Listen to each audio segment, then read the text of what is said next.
Welcome back to the Kosi Arsenal podcast. My name is Kosi. Welcome back to a brand new video. Arsenal take on Atalanta, and this is my predicted starting 11. It's a very, very important game, very tricky game, and I think there are three things that we've got to think about as we approach Atalanta. One is the first game in the UEFA Champions League, and this format is a table format. Madrid have already won 3-1, Liverpool have won 3-1, and Bayern Munich have won by 9-2. That means that goal differences are going to be very important. That is number one. But also number two, you already have a couple of big teams picking up big points and big results, so Arsenal cannot afford not to win. That is number one. Number two, we are playing against a side that knows how to beat clubs like Arsenal, Leverkusen, and Liverpool. An Atalanta side that is so good at pressing. They work so hard. They work relentlessly for 90 minutes. So Arsenal, we've struggled against Brighton before. We've struggled against Aston Villa before. And one of the reasons as to why we struggle against such sides is that they work so hard. So Atalanta is one of them teams that work very, very hard. And lastly, it's a game that happens on Thursday as we prepare to take on Manchester City on Sunday. A little bit of an unfair advantage to City. They play at home against Inter Milan today on Wednesday, and then they will have to wait for us on Sunday, and again they'll be at home. So as we approach this game, you have to think about City away. You've got to think about how relentless Atalanta are on their press, and you've got to think about your position on the UEFA Champions League table, and that is why this game is very important. Hit that button, subscribe to the channel as well. Now the big team news is that Arsenal will have Ricardo Calafiori back, and again, listen, he's played against Atalanta before with Bologna. Does he start in this game? Probably yes, probably no. We'll talk about that. But Declan Rice, that is the important bit. Declan Rice is back for this game, and of course, he wasn't suspended for the UEFA Champions League. No, he wasn't. But of course, over the weekend, we didn't have him, and we saw a very different setup. Jorginho and Partey, that kind of pivot, I never want to see it ever again. So Rice coming back in the team is very crucial for us. A player that is so good at holding possession, winning the ball back, and just making sure that things are ticking in that midfield. So what would I like to see in terms of starting 11? What would I like to see Mikel Arteta do this Thursday? First and foremost, I want to say, playing on Thursday and Sunday, that is a little bit unfair. I mean, what is the point of us playing in the Champions League if you're playing on the Thursday Women's Night? Like, why? Anyway, let's get into it. So in goal, I think it's going to be David Raya. It was just a confirmation when Arsenal sold Ramsdale to Southampton that David Raya is going to be playing most of the games this campaign. And personally, I don't have a problem with that. I don't think anyone has a problem with that. David Raya is such a top goalkeeper. And this campaign so far, if I'm going to crown player of the season so far, I think we've got to go with David Raya. Honestly, he's been the standout performer at Arsenal so far, and the defensive side of the team collectively, I think Saliba has been outstanding, Gabriel has been outstanding, White has been okay, not really outstanding yet, but okay, and I think Gillen Timber has been outstanding as well. But David Raya, the saves he has made this campaign so far have given Arsenal about 3 to 4 points. And remember, we have around 10 points this campaign. It's 10 points. And he's already given us around 3-4 points. That is the importance of a good goalkeeper. And I think it was Unai Emery who said, big goalkeepers, important goalkeepers for a big team will always get you important points. And again, in this UEFA Champions League format, as we take on Inter Milan, they've got Lautaro Martinez up top. They've got Marcus Thuram up top. That's a very good forward line. You're going to need to have a very good goalkeeper to stay on top of your game. And then apart from that, you've got to play PSG. That's another very good attacking force there. You've got to have a very good goalkeeper. And I think Raya is one of the top performers at Arsenal that I trust to put in good performances in this UEFA Champions League campaign. In terms of what he has to do in this game, I think it's twofold. One, Atalanta will get their chances. Kamaka, Ademola Lookman, they will have their chances. They do have a very good, attacking team. But I think in this game, it's going to be about distribution for David Raya. It's going to be about can you be comfortable under pressure? Because Atalanta really press very well. So can he allow us play through their press? If he can do that, then we are going to find a way, definitely. Now, the back four for me doesn't change from what we saw over the weekend, unless someone has problems. At right back, I still want to see Ben White. He was outstanding against Tottenham. I think the back four was outstanding against against Tottenham Hotspur. They were good. That's why we didn't concede. But what White has to understand, and I saw him against 1v1 against Son. What he has to understand is that Heung-min Son and Ademola Lookman are two very different animals. Son is a pace merchant, of course, but he's on his decline, and that's why you see him trying to occupy central areas a lot of the time. When it comes to Ademola Lookman, we are talking about one of the most informed wingers in world football right now. He can make things happen. He does make things happen. So White is going to be busy this Thursday as he takes on Ademola Lookman. Our centre-back pairing, that doesn't change. I think William Saliba, we all know how good this guy is, and I don't think that Scamacca is going to be any problem. Of course, Scamacca has been a problem for Virgil van Dijk before, and the likes of Jonathan Tah, and I think Van Dijk last season had a very good campaign. Jonathan Tah last campaign had a very good campaign as well, and I think Scamacca really did a job on them, especially Leverkusen, right? And Liverpool as well. But I think William Saliba is a little bit better than Scamacca. I expect calm. I expect us to be okay. I expect us to be alright against Gianluca Scamacca. Gabriel and Saliba, their communication, they're strong. They're willing to take risks for each other. They're willing to cover for each other. They should be alright in this one. Julian Timber will make his first UEFA Champions League appearance for Arsenal, if I'm not mistaken, of course.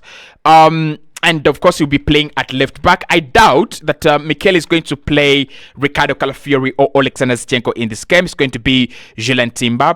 And trust me, I don't have a problem with it. I think Julian Timber, if he keeps up the performance that he had against Tottenham, I remember saying this in preseason that he's going to slowly, step by step, get there. He's going to slowly get there.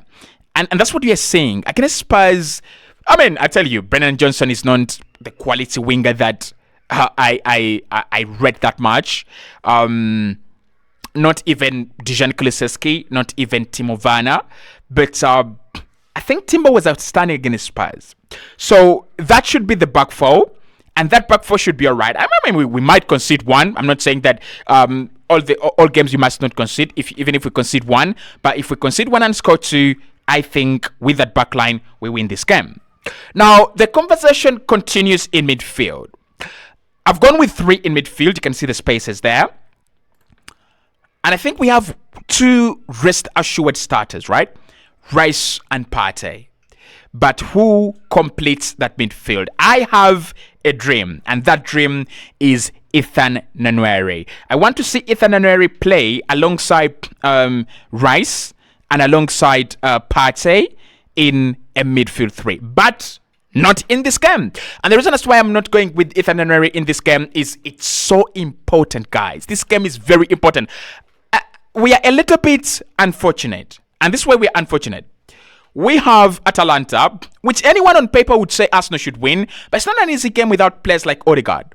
And then you have Inter, PSG, Girona, and Sporting. Those 5 games are games from hell. Honestly, games from hell. Do we have Monaco as well? I think we do. I think we have Monaco. And Monaco it's not going to be a walkover. So I think we have 6 fixtures in this UEFA Champions League season that anyone on paper says, Arsenal should pick up good results in this one. But they are not walkovers. So Ethan Nwaneri can wait. So what am I going to go for in midfield, right?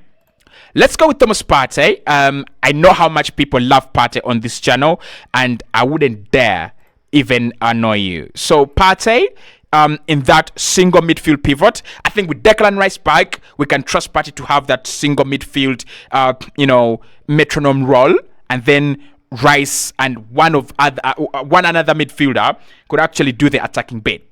So of course Declan Rice will be alongside him.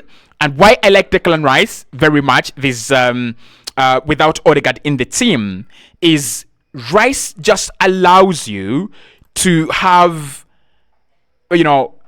kind of a dominator in the team.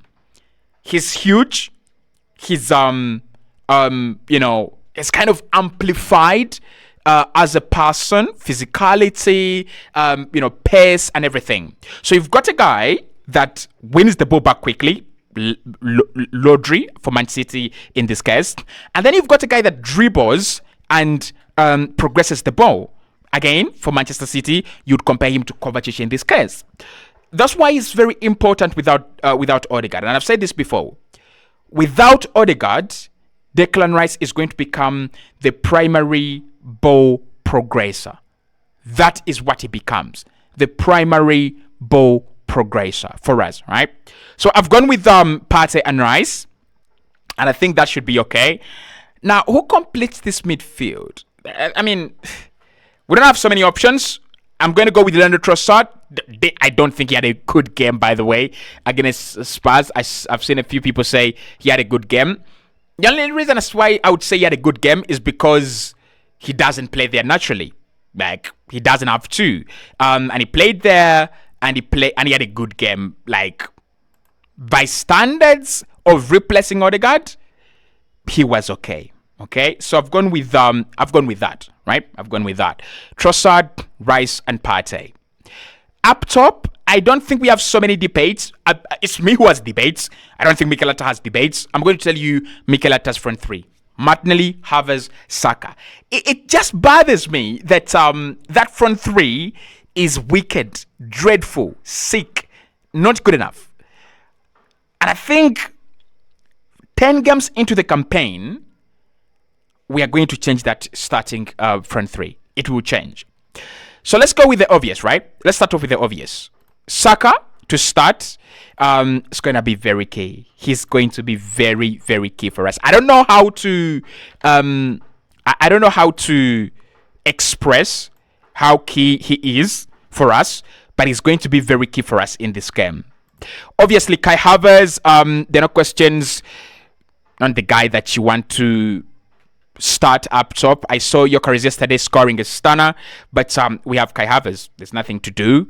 And then for me, this is a game, and this is a little bit like a wild shout, but this game I would start Raheem Sterling. Guys, I don't know. This is a game where I would start Raheem Sterling. I just feel like Gabriel Martinelli has kind of dropped off too much. And it's not even about dropping him. It's not even about not starting him. It's not even about the game time. It's dropped off so much. So can we try out Raheem Sterling? Can we be proactive? Can we try to get these solutions in before before things go bad? So I would love to see Raheem Sterling start in this game. The only wild shout I would give here would maybe be Ethan Nwaneri, like I said. I wouldn't be surprised if Nwaneri started in this game. Now, Atalanta is funny as a team. Over the weekend, they played a 3-2 win against Fiorentina in a game where Fiorentina led 2 times. So that means that they concede goals. That means that if you have enough quality, you'll make them concede. But the fact that they came back from behind on 2 occasions and eventually won that game, it tells you everything you need to know about Atalanta, especially at home. They don't give up. That's number 1.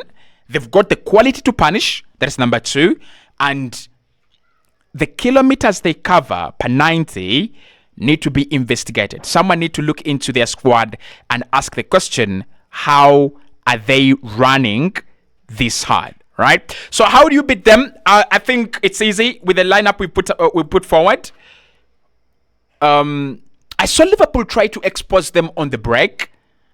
I think their backline is not as good as invisible, right? So I wouldn't say their backline is invisible. So this front three should be able to create good chances and score too.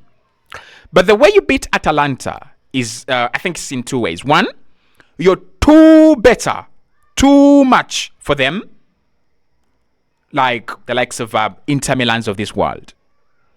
Whenever they play Inter, I watch them closely. I follow their games closely. Inter are just too good for them. That's number one. The other way you beat them is you outwork them.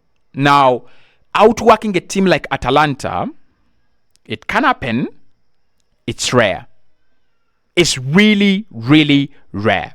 So, whatever we did against Tottenham, the set pieces, the counter attacks, the discipline, the compact shape, the communication, the willingness to cover for each other, the symmetry, all that, we've got to do that, but double it against Atalanta. I still go with an Arsenal win.